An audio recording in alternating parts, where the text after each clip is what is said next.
Good day, Kamaster! Welcome sa BMI Motorite YouTube channel. Narito na naman ang inyong lingkod upang magbahagi ng panibagong video.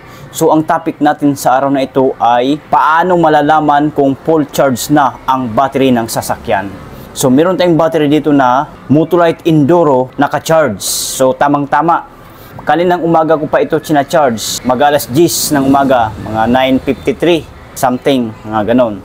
So, ang ating oras ngayon ay alas 6:08 na. Ayun, no? Alas 6:08 na ng gabi. Gabi na po yan. Yan. So, magmula kanina at hanggang ngayon, naka-charge pa rin itong ating battery. So, ngayon, atin na itong sabay-sabay na aalamin kung ito nga ba ay napo-full charge na. Patayin muna natin dito.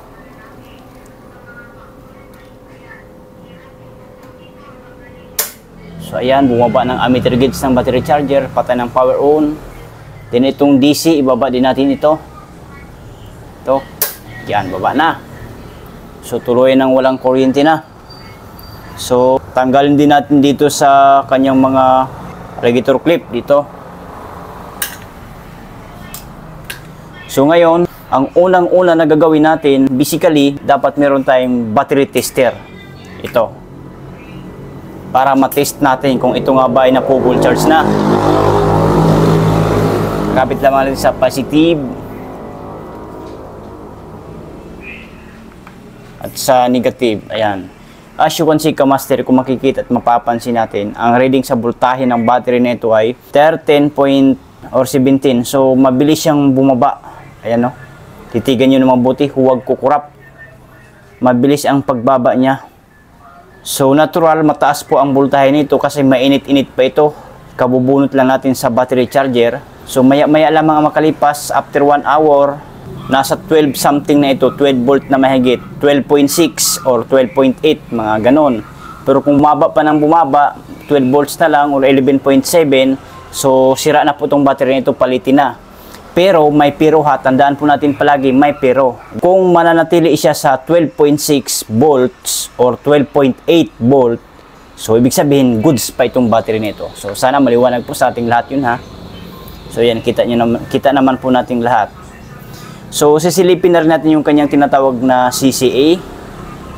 Kung mababa na ba o mataas pa. Kasi itong battery na ito ay sinwap na ito ng ating customer. Bumili na ng panibagong battery bago. Ganito din Enduro. Battery test, regular flooded, CCA. Set up natin ng 70 ampere hour. Kasi ang battery na ito ay 3SM, so ang katumbas nito ay 70 AH or 70 ampere hour. So ayan, na-set up na. So testing na lang natin, okay. Yan. So testing na.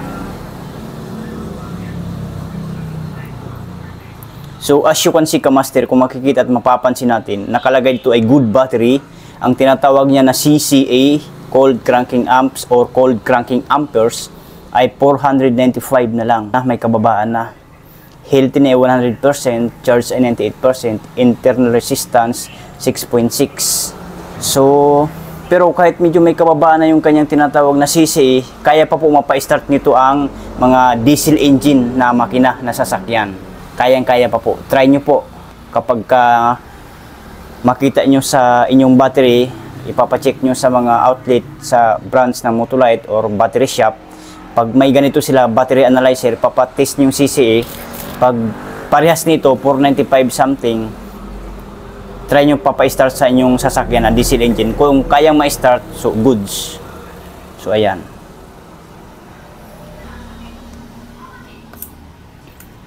So, ngayon, hindi pa tayo nagtatapos dyan. Bubuksan pa natin itong kanyang tinatawag na sticker para i-check natin yung kanyang specific gravity, ang tubig baga ng battery na ito.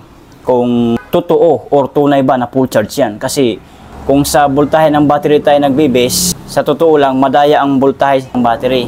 Meron kasing battery na mataas ang voltahe, pero yung kanyang specific gravity, tubig, hindi pa rin pala lutong-luto. Hindi pa naluluto ng maigi. Kumbaga, hindi pa siya full charge. Hindi pa siya tumapat sa kulay puti. Yun ang ating alamin ngayon para malalaman nyo po. So, buksan natin ito, itong kanyang sticker.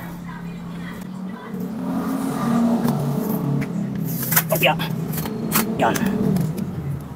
Pira lang ang ating gagamitin, ayan. Counterclockwise lang ang pagbukas nito. Pag ganun lang po. Yan. Yung pagsarado naman, clockwise po. Pag ganun. Yan. Counterclockwise pag ganun pabukas po. Ayan.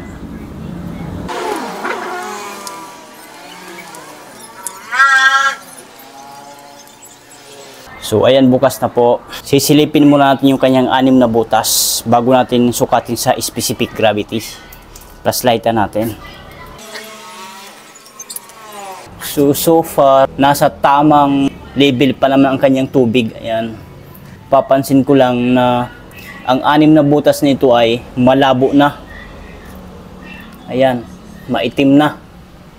So by the way, susukatin natin sa hydrometer tester kung totoo nga bang hinala natin na maitim na ang tubig niya, malabo na. So sukatin natin, ito ang itsura.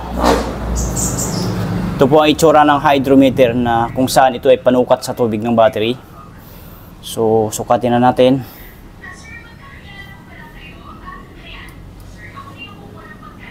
So ayun, tama ang hinala natin, malabo na po ang kanyang tubig. Then, ang sukat ng tubig niya ay 1250 or 1.250, which is full charge po yan kapag kaganyan. Palagi nating tatandaan kapag kaganyan na ang specific gravity, sukat ng tubig, pag i-hydrometer tester natin, so it means full charge na po kapag kaganyan. Sa puti. Pero kung dito pa sa pula, hindi pa po full charge yan. Kung di pa tumapat sa puti, kung dito pa sa pula, so recharge pa rin yan, recharge, hindi pa puno. Kailangan dito po sa puti para masabi nating full charge ang isang baterya. Katulad ng lamang nito, full charge po yan kapag kaganyan, 1250 or 1.250. Yun nga lang, malabo na ang tubig. Pangalawang butas, ito ay 1250 pa rin or 1.250, so goods pa rin, goods. Ito hindi gaanong malabo, medyo okay pa naman. Na malikmata lang siguro ako sa nakita ko kanina, kasi sabi ko kasi itong 6 na butas ay malabo na ang tubig, medyo malabo na. Pagsukat natin ngayon, hindi pala lahat. Pangatlong butas na ito ay hindi naman gaano malabo, pero ang sukat ng tubig ay 1250 pa rin or 1.250, so which is fair po yan kapag kagayan nasa puti. Ibig sabihin full charge na po ang battery. Pang-apat na butas tayo. Ito medyo malabo na rin konti ang tubig, pero okay pa rin yan. 1250 pa rin or 1.250 ang sukat ng tubig, so which is goods pa rin yan, goods. Pang-5 butas na tayo. Ito medyo malabo rin, pero hindi naman gaano. So ang sukat ng tubig ay 1250 pa rin or 1.250, which is tumapat sa kulay puti, so goods pa rin yan, goods. Pang-6 na butas na tayo, last but not the least.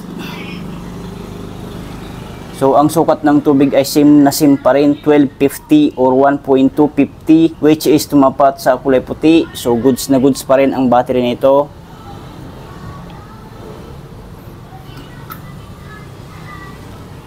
So ang status sa battery nito ay goods pa naman siya. Yun nga lang, may nakita na kung nangilan-ngilan na butas na medyo malabo na. So hindi na magtatagal ang battery nito.